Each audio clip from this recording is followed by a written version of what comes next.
হাকিম লোকমানের ছেলে বোতলের ভিতরে পানি নিলেন, জায়নামাজ বিছালেন, 2 রাকাত সালাত আদায় করলেন, আল্লাহর কাছে বললেন, আল্লাহ তাআলা বাবার ওসিয়ত মতো সালাতুল হাজত পড়লাম, ঘর থেকে বের হয়ে যাচ্ছি। আল্লাহ আমি জানি বিপদের কথা বাবা বলেছেন, ভুল হবে না, কিন্তু নামাজ পড়ে আমার জিন্দেগিকে তোমার কাছে হাওয়ালা করে দিলাম, আমার জিম্মাদার তোমাকে বানাইয়া নিলাম। আয় আল্লাহ তাআলা বাবার কাছে ফিরে না আসা পর্যন্ত তুমি আমার উপরে বিপদ দিও না। আল্লাহু আকবার। সালাতুল হাজত পড়ে ঘর থেকে বের হলেন, বাবার কপালে চুম্বন করলেন, সালাম বিনিময় হলো। ঘর থেকে বের হয়ে দীর্ঘ পথ চলতে লাগলেন, চলতে চলতে মরুভূমিতে চলে গেলেন। দীর্ঘদিন মরুভূমিতে চলতে চলতে তাকায়া দেখেন সত্যি বালির গরমে পায়ের চামড়া পর্যন্ত কষে যাচ্ছে, জিহ্বা শুকিয়ে যাচ্ছে, বালির গরমে আর হাঁটতে পারতেছেন না, পানির প্রয়োজন। ব্যাগ বের করলেন, ব্যাগ বের করে বোতল হাতে নিলেন, হাতে নিয়ে দেখেন বোতলের ভিতর থেকে দাউ দাউ করে গরম পানি উতরাচ্ছে।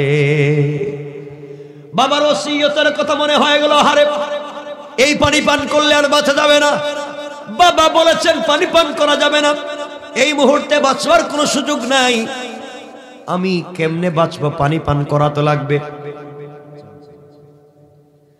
পানি পান করা লাগবে। 2 রাকাত সালাতুল হাজত পড়লেন, আল্লাহর কাছে কান্নাকাটি করে বলেন, আল্লাহ তাআলা নামাজ তো পড়েছি, তুমি বলেছো নামাজ পড়ার জন্য, তুমি বলেছো বিপদে পড়লে গোলাম তো আমার নামে নামাজ পড়ে। কোরআনে কারিমে আবার আল্লাহ বলছেন, ওয়াল্লাযীনা ইয়াবিতুনা লিরাব্বিহিম সুজদাও ওয়া কিয়ামা। আল্লাহ রাব্বুল ইজ্জত ওয়াল জালাল বলছেন, গোলাম বিপদে পড়ে যখন সিজদায় গিয়ে রুকুতে গিয়ে আমি আল্লাহকে ডাক দিবে, ডাক দিতে দেরি হয়, আমি আল্লাহ আমার গোলামের কাছে চলে আসতে 1 সেকেন্ডও দেরি হয় না। কোন সুবহানাল্লাহ। লোকমান হাকিমের ছেলে 2 রাকাত সালাত আদায় করলেন, আল্লাহর কাছে বললেন, আল্লাহ পানির ব্যবস্থা করে দাও, মরুভূমিতে বিপদে পড়ে গিয়েছি। সালাম ফিরাইয়া ডান দিকে তাকায়া দেখেন মরুভূমির মধ্যখানে হঠাৎ করে বিশাল বড় বাগান। আল্লাহু আকবার। বাবার ওসিয়ত মিলতেছে, বিশাল বাগান, জঙ্গল, জঙ্গলের ভিতরে ঢুকে গেলেন। জঙ্গলের ভিতরে প্রবেশ করে দেখেন বিশাল বড় একটা পাথর দেখা যায়, আর পাথর ফেটে সুন্দর করে ঝর্ণার মতো পানি পড়ে। শুকরিয়া আদায় করলেন, চোখের পানি ছাড়লেন, 2 রাকাত সালাতুল হাজত পড়লেন, পানি পান করলেন, বোতল ভরলেন, আর আল্লাহর শুকরিয়া আদায় করলেন। পানি পান করবার পরে জঙ্গলের দিকে তাকায় দেখেন সব গাছের গোড়ায় গোড়ায় সাপ, বিশ্রামের প্রয়োজন, চোখে ঘুম চলে আসছে, ক্লান্তি, কোথায় ঘুমাবেন? আবার 2 রাকাত সালাতুল হাজত আদায় করে জঙ্গল থেকে বের হয়ে গেলেন, ঘুম পাচ্ছে, ঠান্ডা পানি পান করেছেন, হাঁটতে পারতেছেন না। হঠাৎ করে ডান দিকে তাকায়া দেখেন বিশাল বড় বট গাছের মতো একটা গাছ দেখা যায়। তাকায়া দেখেন তিনি গাছের নিচে, তো এতক্ষণ তিনি গাছের নিচে বিশ্রাম করার চিন্তা করলেন। হঠাৎ মনে পড়েছে বাবা বলেছেন গাছের নিচে বিশ্রাম করলে বাঁচবো না, মরে যাব। বিশ্রাম করতে চাইছেন, চাচ্ছেন না, চলে যাচ্ছেন। হঠাৎ করে গাছের পিছন দিকে তাকায় দেখেন একজন গাছের পিছনে একজন মুরব্বি বসা। আল্লাহু আকবার। আল্লাহর নামের তাসবিহ পড়ে জিকির করে ডাক দিয়ে বলে, বাবা আমার দিকে তাকাও কেন, এদিকে আসো। হাকিম লোকমানের ছেলের মনে পড়ে গেল বাবা বলছেন ডাকলেই যাওয়া যাবে না, আগে চিনতে হবে, নচেত বিপদ আছে। তিনি বললেন আমার বাবা নিষেধ করেছেন, গাছের গোড়ায় যাওয়া যাবে না, গেলেই মরণ। মুরব্বি লোকটা বলছে তোমার বাবার নাম কি? আমার বাবার নাম হাকিম লোকমান। তোমার বাবা কি এই কথাও বলে দেয় নাই যে মুরব্বি লোকটা যদি বলে তার ডাকে সাড়া দিলে বিপদ হবে না, এই কথা কি বলছে? হ্যাঁ আমার বাপ বলছে। আপনি জানলেন কেমনে? আমার বাবা তো আমাকে একা ওসিয়ত করছে, আপনি শুনলেন কেমনে? হাকিম লোকমানের ছেলে বললেন এই কথা। মুরব্বি বলতেছে বাবা তুমি এগুলা বুঝবে না, তুমি যদি আসো আমি যতক্ষণ বসা থাকবো তোমার কোনো বিপদ হবে না। সুবহানাল্লাহর দরকার। আগামী বছর কইবেন না, জোরে পড়েন সুবহানাল্লাহ।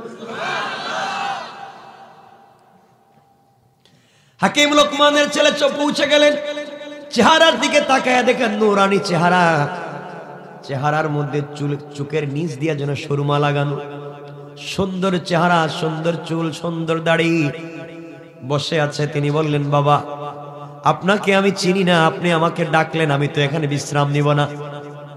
মুরব্বী ডাক দিয়া বলছে, হাকিম লোকমানের ছেলে রে, তুমি যদি আমার রানের উপরে মাথা রেখে ঘুমাও, আমার বিশ্বাস আল্লাহ তোমার কোনো ক্ষতি করবে না।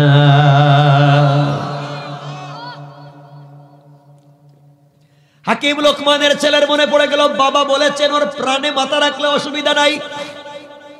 তিনি ঘুমিয়ে পড়লেন। দীর্ঘদিন পর্যন্ত রাস্তায় চলাফেরা করেছেন, এই জন্য ক্লান্ত, তাড়াতাড়ি তার ঘুম লেগে গিয়েছে। ঘুম লাগার কিছুক্ষণ পরে গাছের উপর থেকে বিশাল বড় একটা বিষাক্ত সাপ নেমে গেছে। নেমে কোনো কথা নাই, হাকিম লোকমানের ছেলের মাথায় অথবা পায়ের কোনো একটা জায়গায় আঘাত করেছে, দংশন করেছে, বিষ দিয়ে ফেলেছে। গোটা বডি কালো হয়ে গিয়েছে, অজ্ঞান।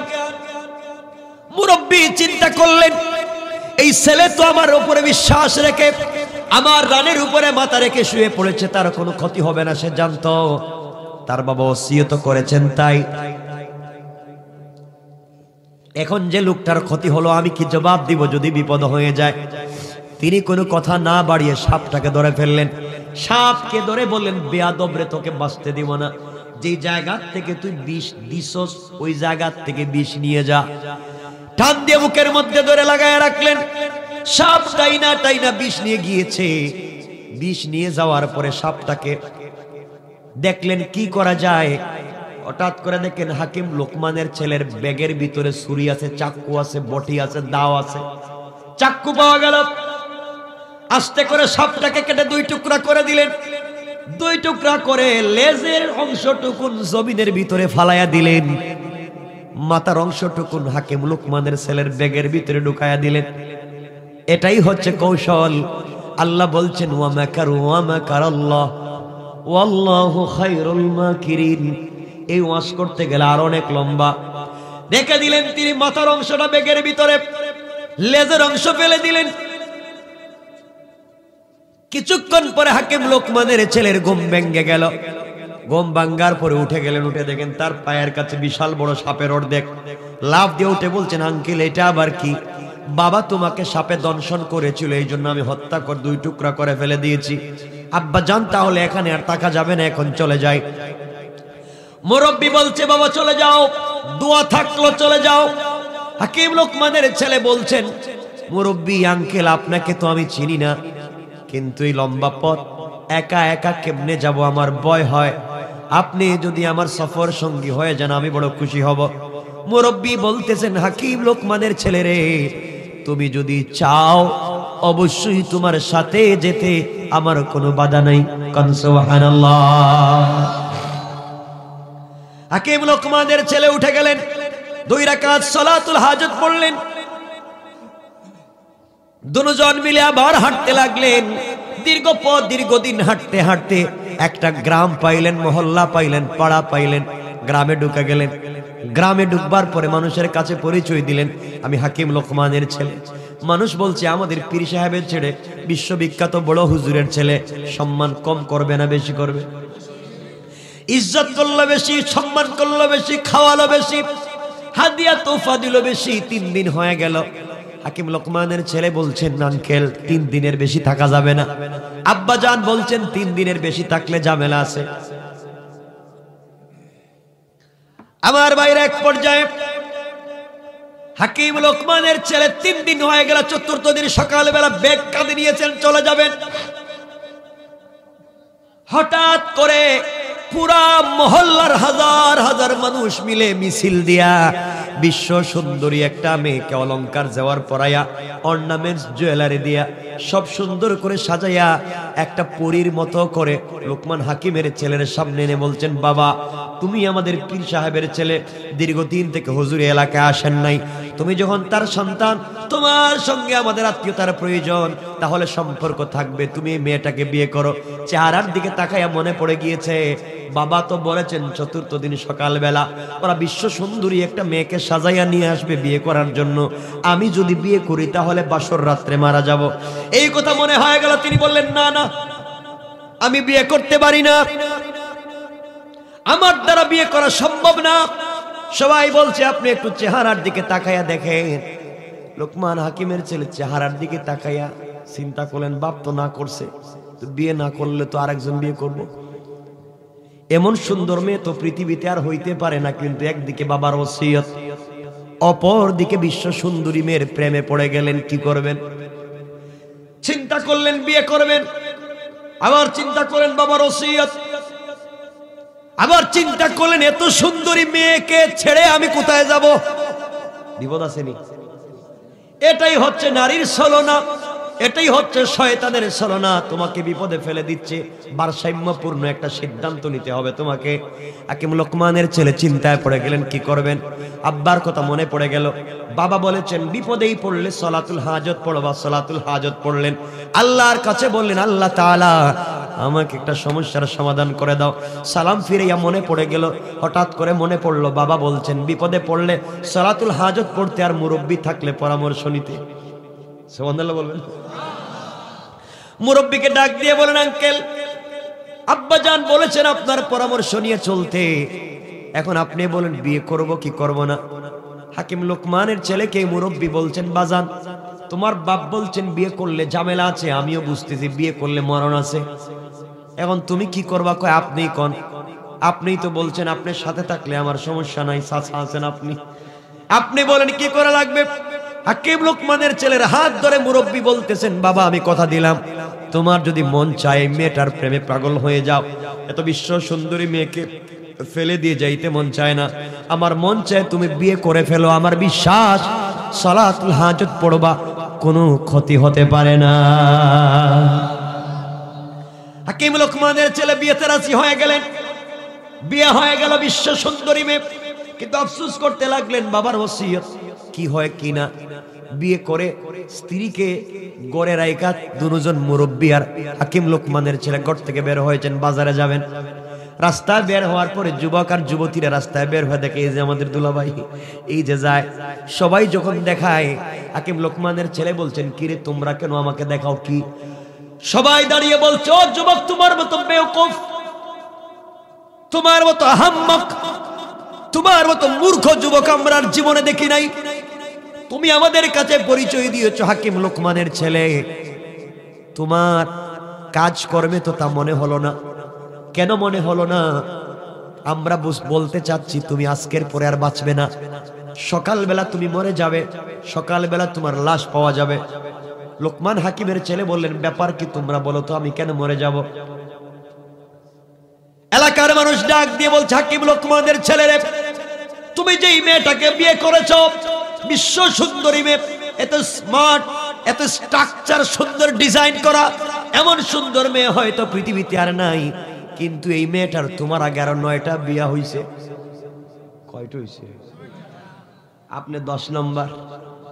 এই মেয়ের আগে 9টা বিয়ে হয়েছে, 9টা পুরুষ তাকে বিয়ে করেছে। কিন্তু যেই ছেলে মেয়ের সঙ্গে মেলামেশা করার জন্য বাসর রাত্রে ঘরে গিয়েছে, মেলামেশা তো হইছে কিনা জানি না, সকালবেলা তার লাশ পাইছি।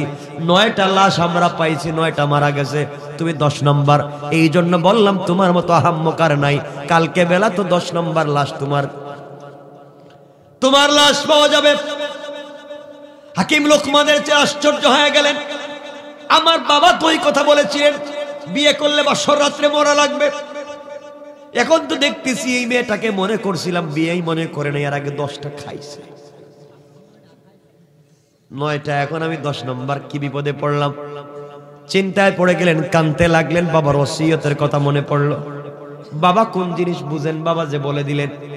লোকমান হাকিমের ছেলের মনে পড়ে গেল বাবা বলছেন যত বিপদ হোক না কেন সালাতুল হাজত পড়লে আল্লাহ বিপদ থেকে মুক্ত রাখবেন। 2 রাকাত সালাতুল হাজত পড়লেন আর কাঁদলেন আর বলেন আল্লাহ তাআলা ভুল তো করে ফেলেছি, ইল্লাল্লাযীনা তাবু ওয়া আসলাহু ওয়া বায়্যানু, তওবা করলাম, ইসলাহ হইলাম, তোমাকে মানলাম, বলো কি করব? তুমি তো বলছো মাফ শুধু করবা না, ফিরে আসো, আমল নামায় সওয়াব লিখে দিবা। আল্লাহ তাআলা এখন বাঁচাও। সালাম ফিরানোর পরে মনে পড়ে গেল মুরব্বির কথা। এই মুরব্বিও তো আমারে বলছে কিছু হবে না, এখন যে বিপদ। আঙ্কেল রে জোড়া কয়, আঙ্কেল ভাগেন, রাত্রের আগে ভাগেন, তাইলে আমার লাশ সেখানে থাকবে, আমার যার কেউ নাই। আমার বাপ এক দেশে, আপনি কি বুদ্ধি দিলেন? এখন যে বিয়ে করছি, এদিকে যাকে বিয়ে করছেন এই মহিলা পুরো এলাকায় গোয়েন্দা লাগাইয়া দিছে যেন আমার 10 নম্বর স্বামী বাঁচতে না পারে। মহা বিপদ আসেনি, স্বামী যেন বাঁচতে না পারে। আগামী আজকে রাত্রে আমার সঙ্গে ফুল সজ্জা মেলামেশা করতেই হবে। হাকিম লোকমানের ছেলে বিপদে পড়ে গেলেন। মুরব্বীকে বলেন, আঙ্কেল আমি এখন কি করব, কোথায় যাব, কি যে বিপদে পড়লাম। মুরব্বী বলছেন, বাবা টেনশন করিস না, সলাতুল হাজত পড়, আর আমি তো আছি। আমার বিশ্বাস আল্লাহ তোকে ভুলে যাবে না। রাত্র গভীর হয়ে গেল।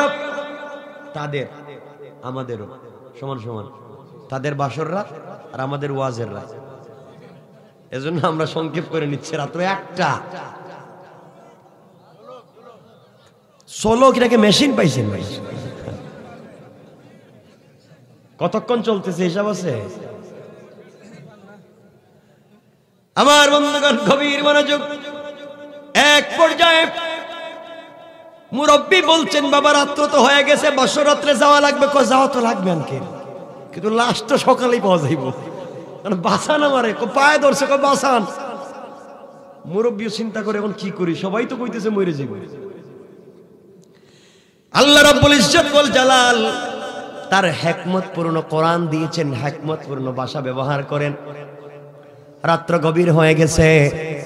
হাকিম লোকমানের ছেলেকে মুরব্বী বলতেছেন, বাবা বাসর রাত্রে যখন যাইবা ওযু করে 2 রাকাত সালাতুল হাজত পড়ে যাইবা। হাকিম লোকমানের ছেলে কয়, আঙ্কেল আমি এখানে, আপনিও যাওয়া লাগবে। কয় বেটা বাসর রাত্রে কি আরেকজন যায় নাকি? আমি তো বাইরে আসছি, তুই যা। আঙ্কেল আমি তো মরে যাবো গেলে, 9টা শেষ, আমি 10 নম্বর। হাকিম লোকমান ছেলে বললেন, আঙ্কেল আমি যাচ্ছি, কিন্তু আপনি খবর রাখবেন সালাতুল হাজত পড়ে চলে যাচ্ছেন। হাকিম লোকমানের ছেলে বললেন, আঙ্কেল আমি কি যাব? মুরব্বী বলছেন, আমি যে পরামর্শ দিই কান খাড়া করে শোনো। আঙ্কেল বলেন, কি করা লাগবে? বাবা তুমি যাও ঘরের ভিতরে, যাওয়ার পরে ওই মেয়েটা তোমাকে জড়াইয়া ধরবে, বাধ্য করবে তোমার সঙ্গে মেলামেশা করার জন্যে, তোমাকে পাগল করে তুলবে, তার সঙ্গে যেন মেলামেশা করো। কিন্তু বাবা সাবধান করে দিলাম, মেয়ের প্রেমে পড়ে মেয়েটাকে দেখেই যেন মেলামেশার জন্য পাগল না হও। আমার কথা শুনবা, নাইলে কিন্তু মরণ লাগবে। বাসর রাত্রে লাশ পড়বে, ভালো করে বুঝো। আঙ্কেল খন যা কইবেন শুনতে রাজি, কিন্তু আজকের রাত্রে বিপদ থেকে বাঁচান। কালকে রাত দিন হইলে ভাগম এলাকা সাইডা, আজকে রাত্রে বাঁচান। ঠিক আছে, তুমি বছর রাত্রে ঘরে ঢুকলে মেয়েটা পাগল হয়ে তোমার সঙ্গে মেলামেশা করতে চাইবে, কোনোভাবেই মেয়েটাকে কোনোভাবেই সুযোগ দিবা না। আঙ্কেল তাইলে কি করব যদি জোর জবরদস্তি করে? না না শোনো, তুমি বলবা ঠিক আছে ওয়েলকাম, আমি রেডি হচ্ছি, তুমি রেডি হও। বলে আঙ্কেলের পরে যদি মারামারি আরম্ভ হয়ে যায়, এরপরে যদি মারামারি শুরু হয়ে যায়, না শোনো কি বলছি, ওই সময় আধা ঘন্টা তুমি শুধু ওই মহিলার সঙ্গে কথা বলবা, তুমি আমাকে চিনো, আমি তোমাকে চিনি, এইভাবে টাইম পাস করবা, কিন্তু মেলামেশা করবা না। সাবধান, কাছে বসলেও দূরত্ব বজায় রাখবা। আঙ্কেল যদি মায়ের শুরু করে, 9 জন পারে নাই, আমি একা আজকে কি পারো? ঠিক আছে সব ঠিক, তুমি শোনা। আধা ঘন্টা পরে তুমি বলবা, স্ত্রী রে অবশ্যই তোমাকে ওয়াদা দিলাম মেলামেশা করব, কিন্তু আমার পেটে কামড় দিছে, আমি ওয়াশরুমে যাব, বাথরুমে দরকার। ওই কথা বলে মহিলার কাছ থেকে বলবো, একটা বদনা দেও, লুটা দেও, পাত্রে দেও, আমি একটু বাহিরে ইস্তেঞ্জা করে আসি। এই কথা বলে বদনাটা নিয়ে তুমি বের হয়ে চলে আসবা। এরপরে আবার ঘরে যাইবা, আমি যা বলবো তা শুনবা। আঙ্কেল বদনা আনার সময় যদি মায়ের শুরু করে, তাইলে আমি কোথায় যাবো? মারবে না, তুমি বুঝে আসো যে আমি আবার আসতেছি, বদনা দাও, বাথরুম থেকে আসি। হাকিম লোকমানের ছেলে 2 রাকাত সালাতুল হাজত পড়ে আল্লাহর কাছে কান্নাকাটি করে। বাসর রাত্রে, ফুলসজ্জার রাত্রে স্ত্রীর ঘরে ঢুকেছেন। স্ত্রী ফুসলাইয়া তাকে মেলামেশা করতে উদ্বুদ্ধ করতেছে। তিনি বললেন, স্ত্রী শোনো, সব ঠিক আছে, রাজি, কিন্তু তুমি আমাকে জানো, আমি তোমাকে জানি, জানাজানি করি, চিনাচিনি হোক, এরপরে আমরা মেলামেশা করতে রাজি, আপত্তি নাই। আধা ঘন্টা চলে গিয়েছে আর চিন্তা করতেছেন, কেউ তো দেখতেছে আসতেছে না মাইক টেট দেওয়ার জন্য, তাহলে ঠিক আছে, এখন কি করা যায়? হঠাৎ মনে পড়লো মুরব্বির কথা। মুরব্বি বলেছে বদনা নিয়ে বাহিরে যাওয়ার জন্য। তিনি বললেন, স্ত্রী রে, আমার পেটে কামড় দিচ্ছে, একটু ওয়াশরুম থেকে আসি, এর ভিতরে তুমি রেডি হয়ে যাও, আমি আইসাই তোমার সঙ্গে মেলামেশা করব। ওয়াদা দিলাম। এই কথা বলে সংক্ষেপ করে বললাম, এই কথা বলে দীর্ঘ কথা আছে, দীর্ঘ আলোচনা এখানে আছে, সংক্ষেপ বাদ দিলাম। তিনি বদনা নিয়ে ঘর থেকে বের হলেন। বের হইয়া হাকিম লোকমানের ছেলে মুরব্বিরে জোড়ায়, আঙ্কেল বাসান আর যাওয়ার দরকার নেই, রাত আমরা এখান থেকে ভাগে। তিনি বললেন, না, তুমি ওযু করে আসো, যাও, আর বদনা আমার কাছে দিয়ে যাও। এই কথা বলে বদনা রেখে নিলেন, লুঠা পাত্রটা রেখে নিলেন মুরব্বি। হাকিম লোকমানের ছেলে চলে গেলেন। ওই সময় হাকিম লোকমানের ছেলের ব্যাগের ভিতরে অর্ধেক সাপ আসেনি? সবাই বলেন। ওই অর্ধেক সাপ ব্যাগের ভিতর থেকে বের করে বদনার ভিতরে ঢুকায় দিলেন, মুখের মধ্যে বন্ধ করে দিলেন। আর ওই সময় হাকিম লোকমানের ছেলে ওযু করে আসছেন, বললেন, বাবা 2 রাকাত সালাতুল হাজত পড়ো। সালাতুল হাজত পড়লেন আর বলেন, বদনা নিয়ে যাও। আঙ্কেল, এটা কি খুলবো? কয়, না, খোলা যাবে না। আমি বলি, কি করবা? ঘরে যাওয়ার পরে স্ত্রী তোমার সঙ্গে মেলামেশা করতে পাগল হয়ে যাবে, তুমি বলবা আমি রেডি, তুমিও রেডি হও, শর্ত আমার আছে। আজকে তোমার সঙ্গে মেলামেশা করব, কিন্তু স্বামী হিসাবে শর্ত আছে। স্ত্রী বলবে, কি শর্ত? তুমি বলবা, আমি যে বদনা আনছি, বদনায় তুমি আগে প্রস্রাব করো, এরপরে তোমার সঙ্গে মেলামেশা করব। যতক্ষণ পর্যন্ত ওখানে প্রস্রাব না করবা, মেলামেশা করবো না। স্ত্রী মেলামেশা করতে পাগল হবে, তোমার কথা শুনবে, প্রস্রাব করবে। প্রস্রাব করার পরে ওই বদনাটা নিয়ে আবার মুখ লাগাই আমার কাছে নিয়ে আসবা, আমার কাছে রাইখা এরপরে তুমি যাইবা, এরপরে মেলামেশা করবা, আমার আপত্তি নাই। হুজুর, এখন যদি আসতে না দে, যাও, আমার কথা শোনো, মনোযোগ দিয়ে শুনেন কি বুঝাতে চাই। হাকিম লোকমানের ছেলে সালাতুল হাজত পড়লেন, মুরব্বির কথায় বদনা সাথে নিয়ে ঘরের ভিতরে পৌঁছে মুচকি হেসে স্ত্রীকে বললেন, স্ত্রী, আমি রেডি, তোমার সঙ্গে মেলামেশা করতে রাজি, কোনো টেনশন নাই। শর্ত আছে, একটাই শর্ত, সময় নষ্ট করা যাবে না। শর্ত হলো, তুমি আমি যে বদনা আনছি, বদনায় প্রস্রাব করা লাগবে। স্ত্রী কয়, রাজি না। তিনি বলেন, আমিও রাজি না। সমান সমান। তুমি যদি বলো মেলামেশা করতে রাজি, আমি বলবো প্রস্রাব করো। স্ত্রী মহাবিপদে পড়ছে, প্রস্রাব করতে রাজি হয়ে গিয়েছে। এক পর্যায়ে পেশাব করলো। পেশাব করার পরে স্ত্রীকে বললেন, তুমি বসো, আমি আসছি, বলে বদনা নিয়ে দৌড়। এক দলে মুরব্বির কাছে বলে, আঙ্কেল, এই যে নেন, এখন কি করব বলেন। হঠাৎ করে হাকিম লোকমানের ছেলে বুঝতে পারলেন বদনার ভিতরে কি যেন লড়ে।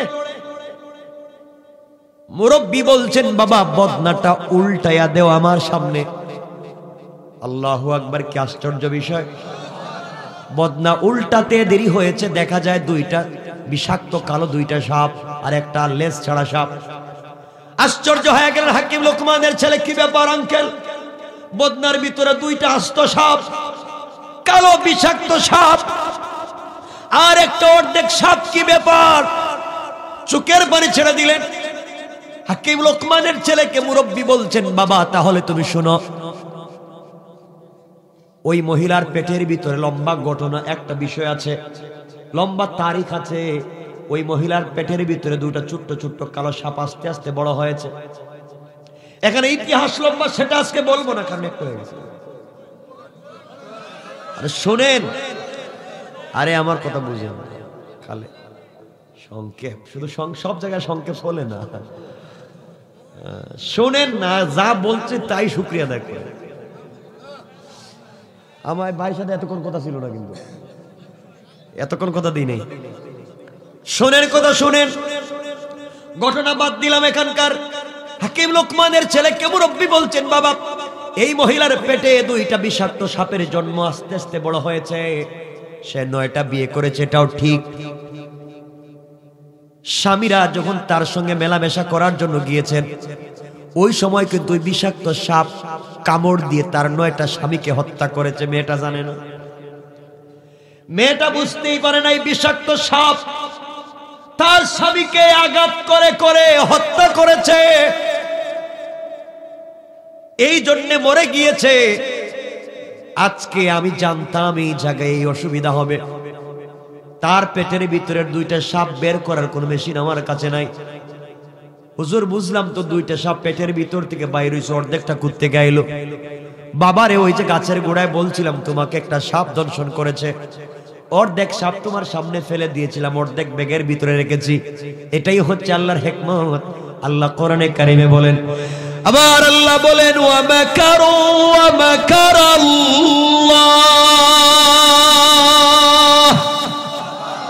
ওয়াল্লাহু খায়রুল মাকিরিন।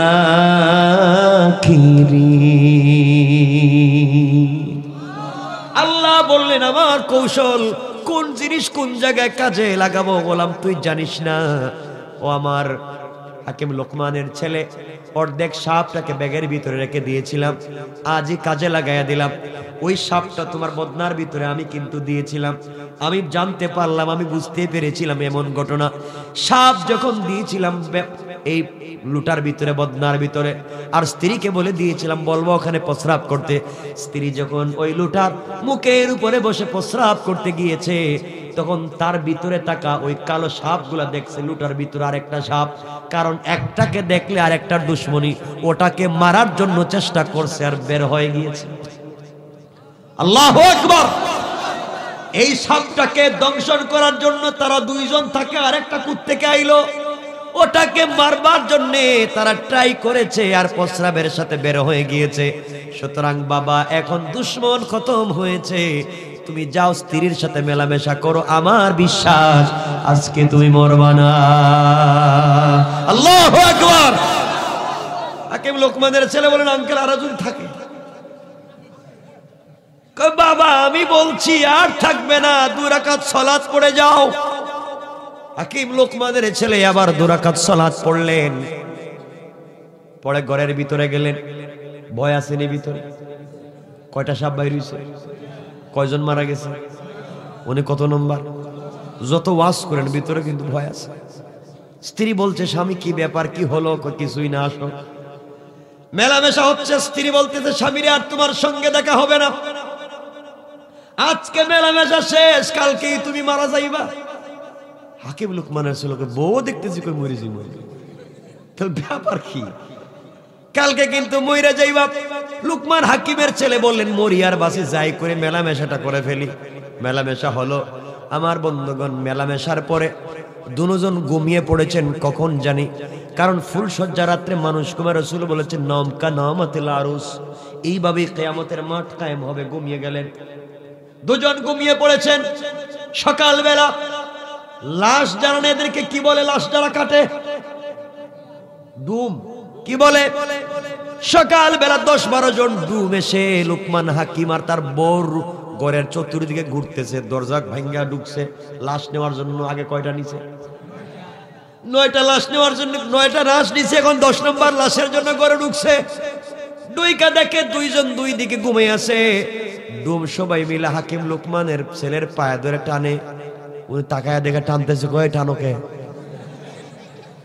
ওরা কই খিরে, এটা মরে নাই দেখি জিতা, এটা কি মানুষ না জিন্নাত? দৌড়, ডুম বারোয়া দৌড়ার, কয় ভাই যাইও না, আজকে এটা মরে নাই, এটা মানুষ না জিন্নাত। এই ঘরে কেউ ঢুইকো না, পুরো এলাকায় খবর হয়ে গিয়েছে হাকিম লোকমানের ছেলেকেরা জিন্নাত বানায় ফেলাইছে, এটা মানুষ না, এটা মরে নাই। বউ ঘুম থেকে উঠে দেখি লুকমান হাকিমের ছেলে নড়ে করে, বাবা আজকে দেখি এটা মরে নাই। সবাই তো চিন্তায় পড়ে, মরে নাই কেন? যাই হোক, লম্বা ঘটনা। সকালবেলা সবার সঙ্গে পরিচয় হলো, তিনি মরলেন না, বেঁচে গেলেন। সকালবেলা সলাতুল হাজত পড়লেন, আল্লাহর কাছে শুকরিয়া আদায় করলেন। স্ত্রীকে ওখানে রাইখা বলেন আমরা আসি, ইনশাআল্লাহ তোমাকে আমার বাড়িতে নিয়ে যাবো, যেহেতু মরি নাই, বাইচা গেলাম। তোমার মতো বউরে এখানে রাইখা যাওয়া যায় না। আমি আসি, আমরা অনেক অন্য কাজে এসেছি, ওই কাজটা হচ্ছিল মূল কাজ কি? মূল কাজ এগুলো তো ফাও বিয়া, টাকা তো মূল। এখন টাকাও বাকি রয়েছে, রাইতে একটা হয়ে গেছে, মূল হচ্ছে টাকা। হাকিম লোকমানের ছেলে আর এই মুরব্বী টাকা আনার জন্য বের হয়ে গেলেন। যেতে যেতে সাগরের পারে চলে গেলেন, মুরব্বীর কাছে গিয়ে পরিচয় দিলেন, আমি হাকিম লোকমানের ছেলে, টাকা দেন, 3000 স্বর্ণ মুদ্রা আব্বা পান। মুরব্বী বলতেছে অবশ্যই টাকা দেব, কিন্তু আজকে সকালে না আগামীকালকে সকালে, এই রাত্রে থাকা লাগবে। হাকিম লোকমানের ছেলের মনে পড়ে গেল আব্বাজান বলেছেন থাকলে কি, থাকলে মৃত্যু, থাকলেই বিপদ। এখন তো থাকলে মরণ লাগবে, কি করা যায়?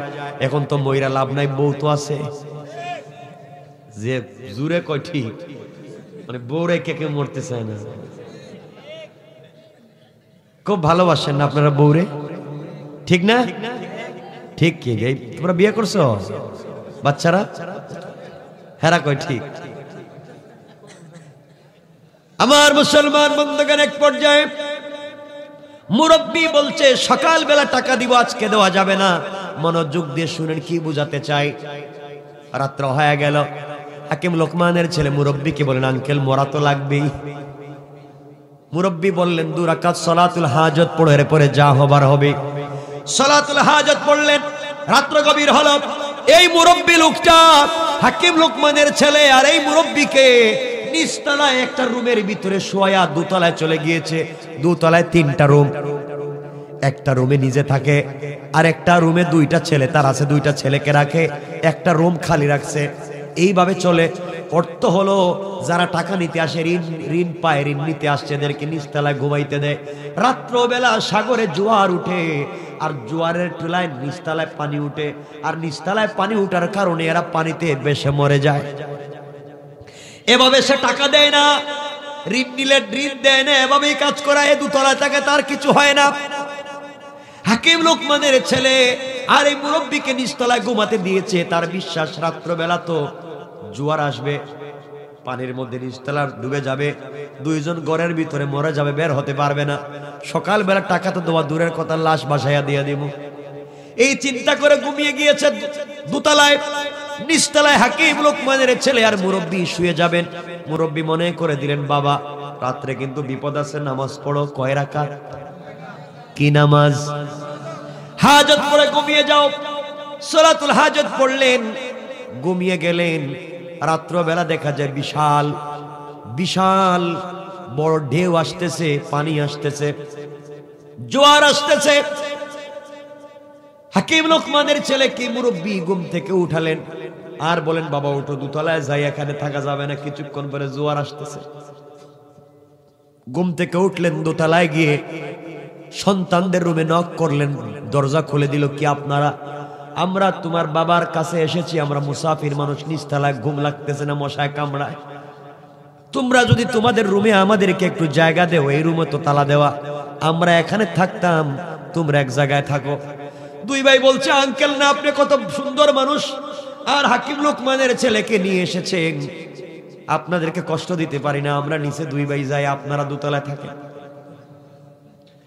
2 ভাই নিচে গিয়ে ঘুমাতে গেল। হাকিম লোকমানের ছেলে আর মুরব্বী কিছুক্ষণ পরে দরজার তালা দেওয়া হয়ে গিয়েছে, জোয়ার এসেছে, 2 ভাই ঘরের ভিতরে মরে গিয়েছে।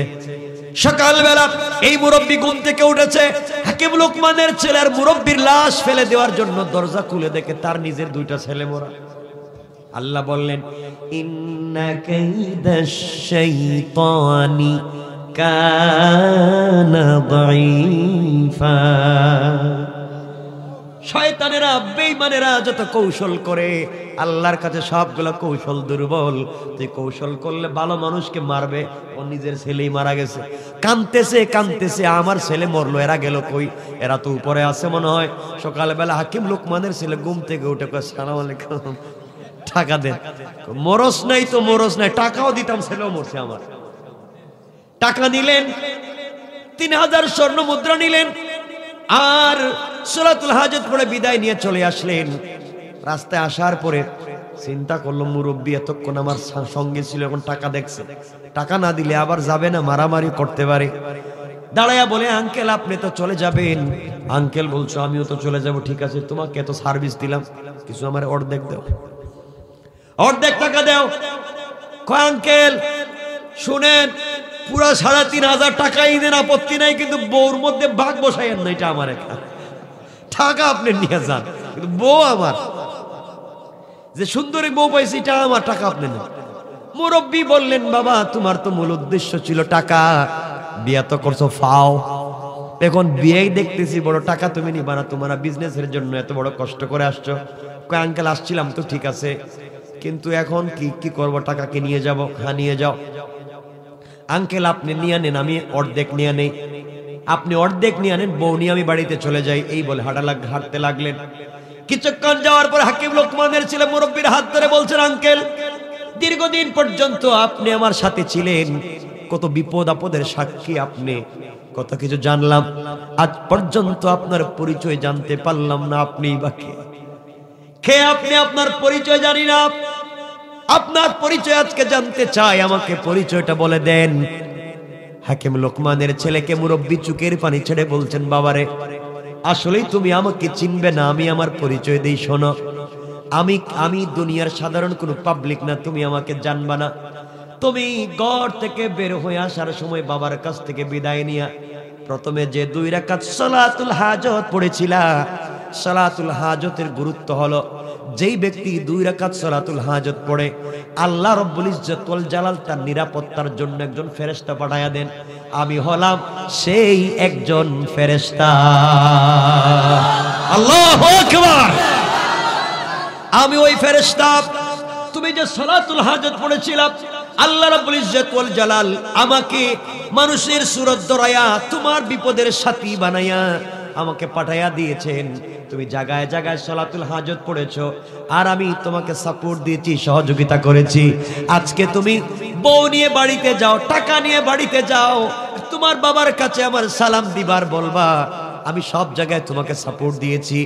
আর জীবনে চলার পথে যদি কোনোদিন বিপদে পড়ে যাও, বিপদে পড়ে গেলে সালাতুল হাজত পড়বা। এই নামাজের বরকত হলো, এই নামাজ যে পড়বে তার পুরা বডির জিম্মাদার হয়ে যান স্বয়ং আল্লাহ। আর আল্লাহ বলেছেন, ওয়াল্লাযীনা ইয়াবিতুনা লিরাব্বিহিম সুজদাও ওয়া কিয়ামা। বিপদে পড়ে যদি কেউ রুকু করে সিজদা করে, আমি আল্লাহর কাছে চাই, সাথে সাথে আমি আল্লাহ রহমতের ফেরেশতা পাঠাইয়া দেই। কোন সুবহানাল্লাহ। কথা এখানে রেখে